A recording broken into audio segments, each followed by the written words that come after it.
I'm recording this from a one-bedroom apartment in East London. It's a far cry from the penthouse in Mayfair I used to call home. The one with floor-to-ceiling windows overlooking Hyde Park.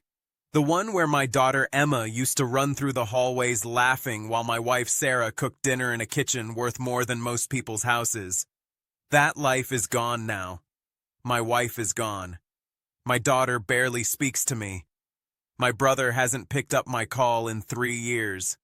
And my best friend, the one person who trusted me more than anyone else in the world, he's moved on completely, built a new life without me in it, and honestly, I don't blame him.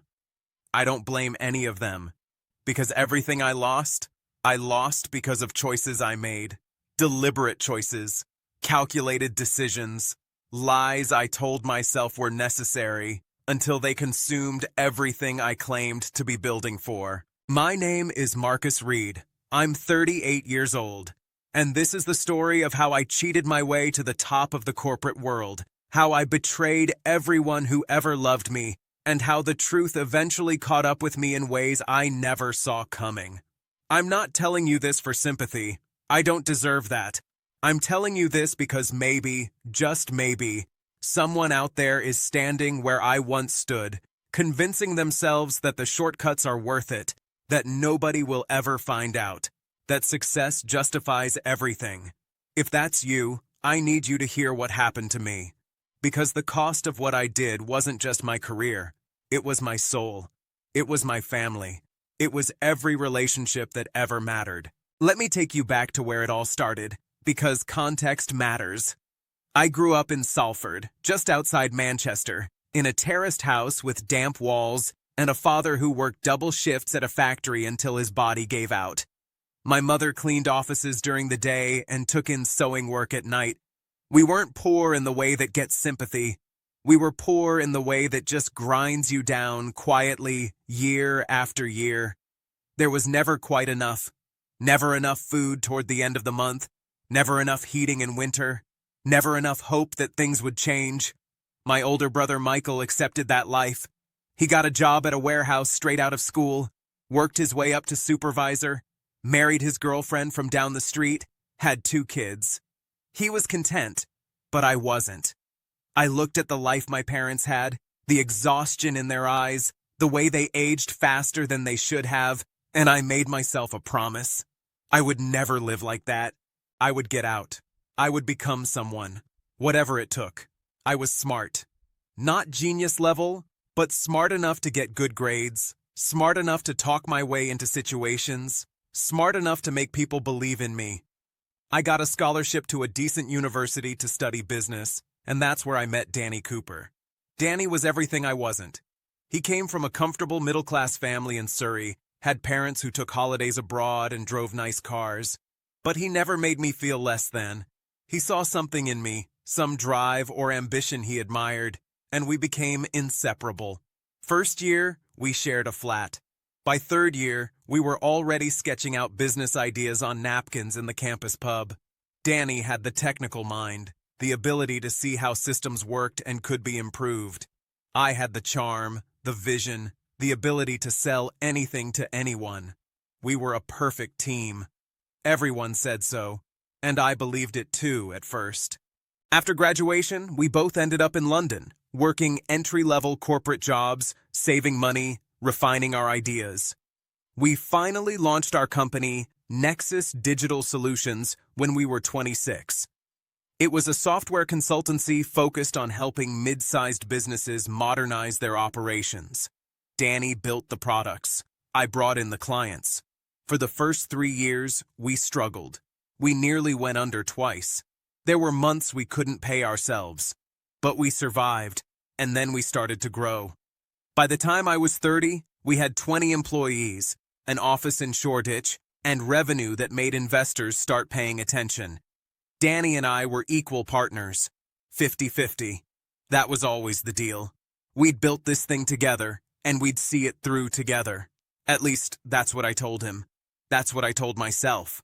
The first time I crossed a line, I didn't even recognize it as crossing a line. I told myself it was strategy. We were pitching for a major contract, a financial services firm that could have doubled our revenue overnight. The problem was, we were up against a more established competitor, a firm with a longer track record and deeper pockets. I found out through a contact that their lead consultant had a personal situation, a messy divorce that had distracted him, led to some sloppy work on a previous project. So I mentioned it to our potential client. Casually. Not directly, of course. I didn't name names. I just planted seeds of doubt, suggested they might want to look more carefully at the competition's recent performance. It worked. We won the contract. Danny celebrated. He had no idea how I'd done it. And I told myself it was just competitive intelligence, just playing the game the way it had to be played.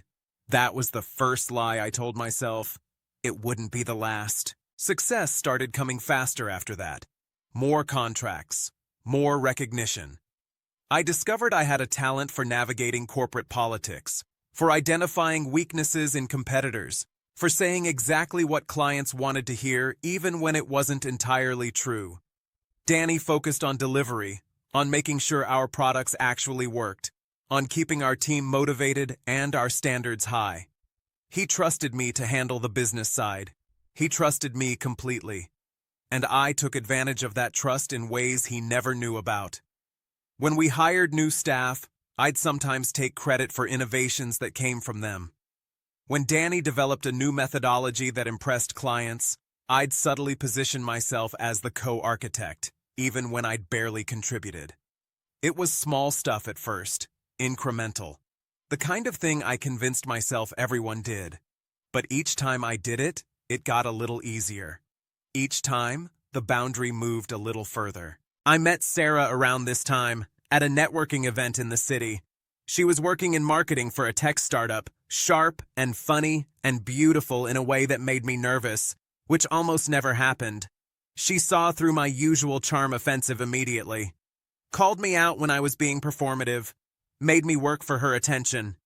It took me 3 months to get her to agree to dinner, and another 6 months before she said she loved me. When she did, I felt like I'd won something precious, something I didn't quite deserve. We got married 2 years later, in a small ceremony in the countryside. Danny was my best man. In his speech, he said I was the most driven person he'd ever known, but that Sarah had unlocked something softer in me, something human. Everyone laughed and raised their glasses. I smiled and looked at my bride and felt, for one brief moment, like maybe I could be the person everyone thought I was. Emma was born when I was 32. Holding her for the first time, this tiny, fragile person who depended on me completely, I promised myself I would give her everything I never had. Security, opportunity, a father she could be proud of. What I didn't understand then was that children don't need you to be successful. They need you to be present. They need you to be honest. They need you to be someone worth looking up to. And I was already becoming someone else entirely. The real betrayal, the one that would eventually destroy everything, happened when I was 34. Danny had spent nearly 2 years developing a proprietary analytics platform, something that could genuinely revolutionize how businesses processed and visualized their data. He called it the Nexus Core Engine. It was brilliant. Everyone who saw it knew immediately that this was the product that could take our company from successful to industry-leading. Danny wanted to patent it properly, build it out carefully, retain full ownership within Nexus. But I saw a faster path. I saw dollar signs. And I saw an opportunity. There was an investment group, Meridian Capital, that had been circling our company for months. They wanted to acquire a majority stake, bring in their own management structure, and scale aggressively. Danny was opposed. He didn't trust them. He thought they'd strip away everything that made our company special in pursuit of quick returns. He was probably right, but Meridian had made it clear, privately, to me alone, that they were willing to offer something extra. A personal arrangement. If I could deliver the company to them, including the Nexus Core Engine, they would ensure I emerged as CEO with a compensation package worth triple what I was currently making. Danny would be reduced to a minority shareholder with no operational control. He'd be forced out within 2 years, bought out at a price that was fair on paper, but nothing compared to what the technology would eventually be worth. I should have refused. I should have told Danny what was happening, and we should have fought them together or found different investors who respected what we'd built. But I didn't. Instead, I started laying the groundwork. I began documenting the Nexus Core engine as a company asset rather than Danny's personal intellectual property. I quietly altered records to suggest that my involvement in its development had been greater than it was. I whispered to board members that Danny was becoming difficult, that his resistance to growth was holding us back, that maybe he didn't have what it takes to lead at the next level.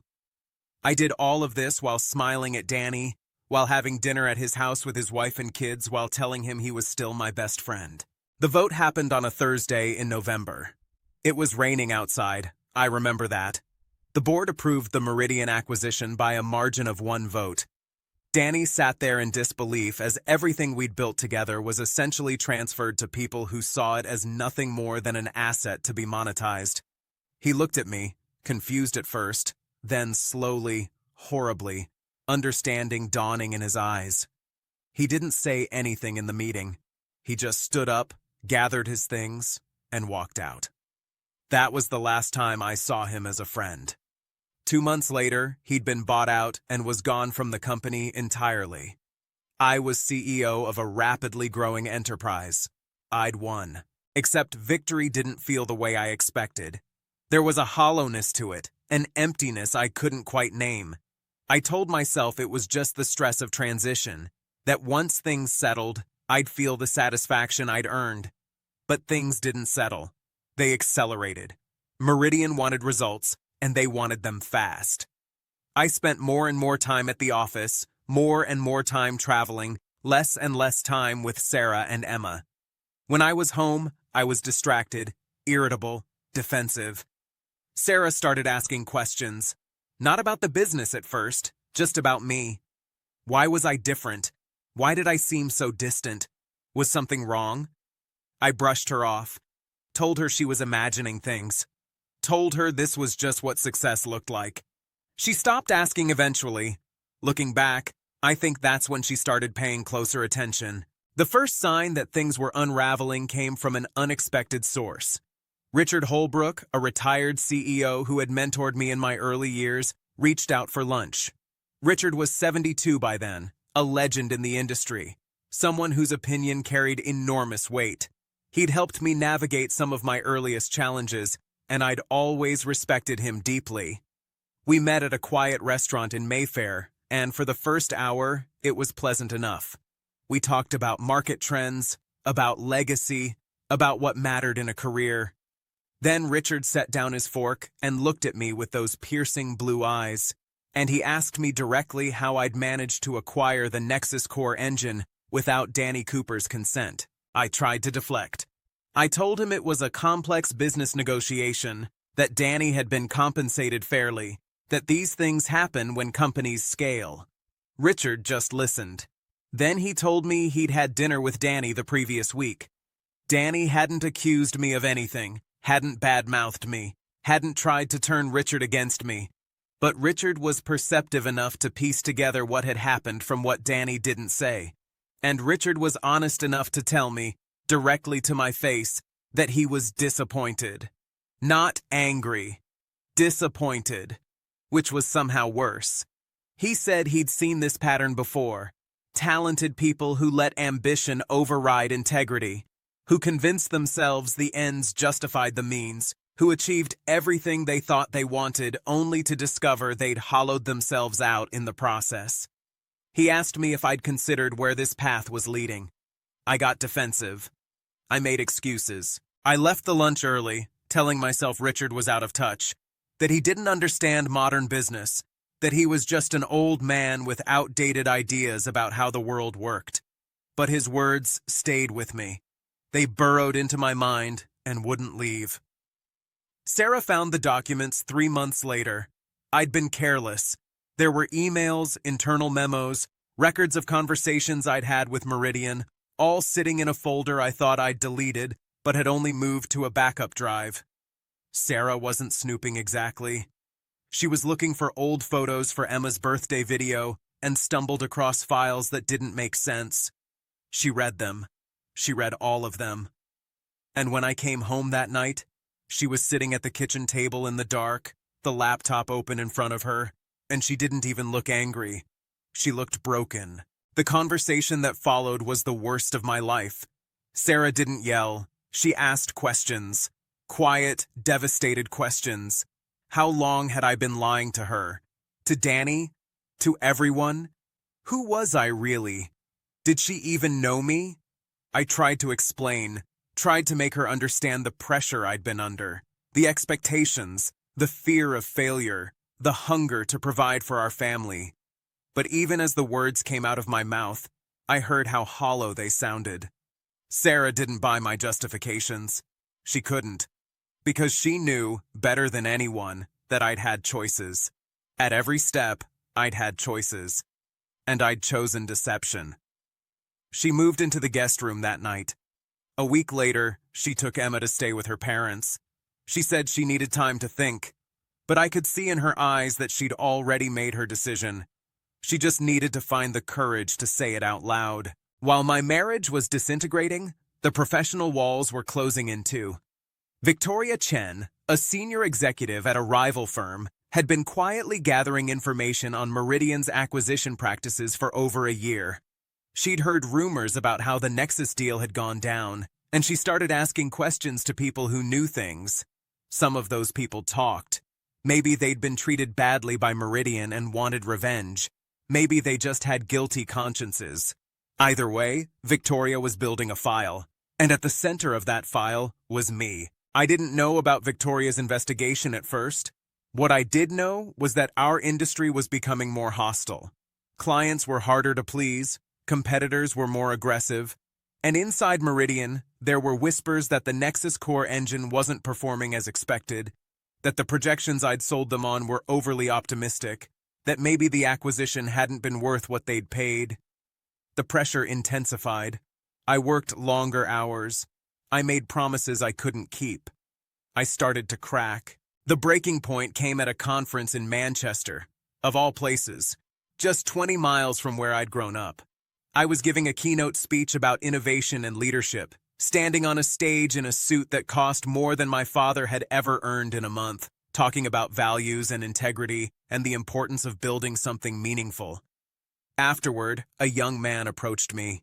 He was maybe 23, eager and nervous, exactly like I'd been at that age. He told me I was an inspiration. He said he wanted to build something like I had, that my story gave him hope that someone from a working-class background could make it in this industry. He asked if I had any advice. I stood there, looking at this kid who saw me as a role model, and something inside me cracked. What was I supposed to tell him? Lie, cheat, steal from your best friend, betray everyone who trusts you, and you too can have a penthouse and a failing marriage and a daughter who's learning to flinch when you raise your voice? I mumbled something generic about hard work and walked away. That night, alone in my hotel room, I looked at myself in the mirror and didn't recognize the man staring back. The formal investigation started 2 months later. Victoria Chen had shared her findings with the regulatory authorities, and suddenly there were lawyers and auditors and journalists all circling at once. The board at Meridian immediately distanced themselves from me. The very people who had offered me that golden deal, who had enabled and encouraged everything I'd done, they were now painting me as a rogue actor, someone who had misrepresented facts and manipulated outcomes without their knowledge. Of course they were. That's how these things work. Someone has to take the fall, and it wasn't going to be them. Danny was contacted as part of the investigation. He could have buried me completely. He had every right to. Every document he provided, every statement he gave would be another nail in my coffin. But when I finally reached him by phone, after months of ignored messages, he didn't sound angry. He sounded tired. He told me he wasn't interested in revenge. He wasn't cooperating with the investigation to destroy me. He was cooperating because he wanted the truth to come out, and he wanted to move on with his life. He said the hardest part wasn't losing the company or the money or even the technology he'd spent years building. The hardest part was realizing that our entire friendship had been a lie, that I'd never valued him the way he'd valued me, that he'd been a tool for my advancement from the very beginning. He asked me if any of it had ever been real. I wanted to say yes. I wanted to believe that the early days, before the ambition consumed me, that those had been genuine. But I couldn't be sure anymore. I didn't know which parts of my past were real memories and which were stories I'd told myself to make the betrayal easier. Danny hung up. I never spoke to him again. Sarah filed for divorce a week later. She was kind about it, if you can believe that. Kinder than I deserved. She didn't try to destroy me financially or turn Emma against me completely. She just wanted out. She wanted to rebuild her life and give Emma some sense of normalcy and stability. I agreed to everything. Joint custody on paper. But Emma made it clear she didn't want to spend much time with me. She was 12 by then, old enough to understand what had happened, old enough to have heard the conversations, old enough to have seen her mother crying. One weekend, when she was staying with me, she asked me something I'll never forget. She asked if I'd ever cheated on a test in school. It seemed like such a strange question. I said I didn't remember, maybe once or twice. She nodded slowly and said that her teacher had told them that cheating means you don't believe in yourself enough to earn things honestly. Then she went back to her room and closed the door. I sat there alone in my penthouse, surrounded by everything I'd cheated and lied and betrayed to acquire, and I realized my 12-year-old daughter understood something about integrity that I'd never grasped. My brother Michael called me around this time. We hadn't spoken properly in years. He'd always resented my success, or so I'd told myself. But when we finally talked, really talked, I realized it wasn't resentment. It was concern. He'd seen me changing over the years, becoming someone colder, more calculating, more obsessed with status and wealth. He'd tried to mention it a few times, and I'd dismissed him as jealous, as small-minded, as someone who couldn't understand what it takes to make it.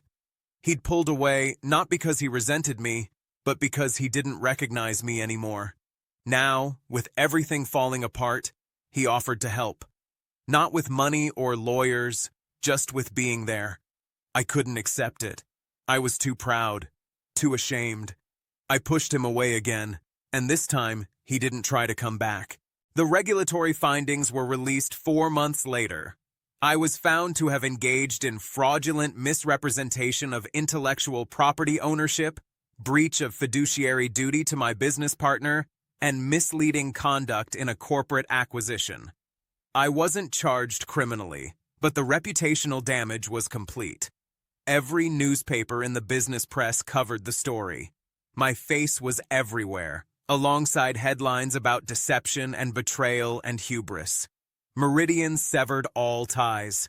I was removed from every position, stripped of my shares at a fraction of their supposed value, and essentially erased from the company I'd helped build. The industry I'd spent my career in made it clear I wasn't welcome anymore. No one would hire me. No one would return my calls. I had become a cautionary tale, the kind of story people would whisper about at conferences as an example of what not to do. The financial collapse followed. Without income, the lifestyle I'd built was unsustainable. The penthouse went first, then the cars, then most of the savings. Legal fees ate through what remained. Within 18 months of the investigation going public, I was living in a rented flat in East London, the kind of place I would have looked down on just a few years earlier. The irony wasn't lost on me. I'd spent my whole life running from the cramped, modest existence of my childhood. And here I was, right back where I started. Except now I was alone. The loneliness was the hardest part. I hadn't realized how much of my social life was connected to my status, my success, my usefulness to others. When I had power and money and access, there were always people around. Colleagues, clients, hangers-on. People who laughed at my jokes and told me I was brilliant and invited me to their parties. When I had nothing, those people evaporated. The calls stopped. The invitations stopped. The texts asking for my opinion or my time or my connections, all gone. I would go days without speaking to another person. I started to understand something I'd been too busy and too important to notice before. Real relationships aren't transactional. Real friends don't disappear when you can no longer benefit them. And I had very few real relationships left. I thought about ending it all more than once. I won't pretend otherwise. There were nights when the shame and the isolation and the weight of everything I destroyed felt like too much to carry.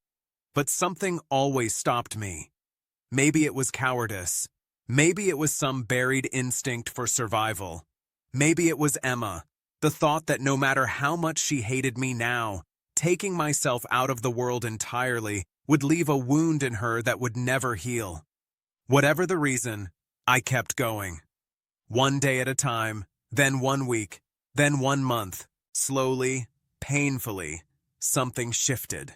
Without the constant drive for more, without the need to strategize and compete and win, I had space to actually think. I started writing. At first it was just processing, pouring out all the guilt and regret onto paper where no one would ever see it. But over time, the writing became something else. It became a way of understanding not just what I'd done, but why. What void had I been trying to fill? What fear had been driving me? What had I actually wanted, underneath all the ambition and the hunger for status? The answers weren't comfortable. I had to confront parts of myself I'd been avoiding for decades. The little boy who felt worthless because he couldn't afford the same things as other kids. The teenager who equated money with respect. The young man who decided the world owed him something and he was justified in taking it by any means necessary. None of that excused what I'd done, but it helped explain it. I reached out to Richard Holbrook again about a year after my public downfall. I didn't expect him to respond. He had every reason to want nothing to do with me, but he agreed to meet. We sat in the same restaurant where he'd confronted me years earlier, and I told him everything. Not the sanitized version, not the version with justifications and context. Everything. Every lie, every manipulation, every betrayal. He listened without interrupting. When I finished, he sat quietly for a long moment, then asked me what I intended to do with the rest of my life. I told him I didn't know. I had no career left, no reputation, no clear path forward. But I knew I didn't want to be the person I'd been. I knew I wanted to find some way to make amends, even if real redemption was impossible. Richard nodded slowly and said something that has stayed with me ever since. He said that integrity isn't something you achieve once and then possess forever. It's something you practice every single day, with every single choice. And it's never too late to start practicing.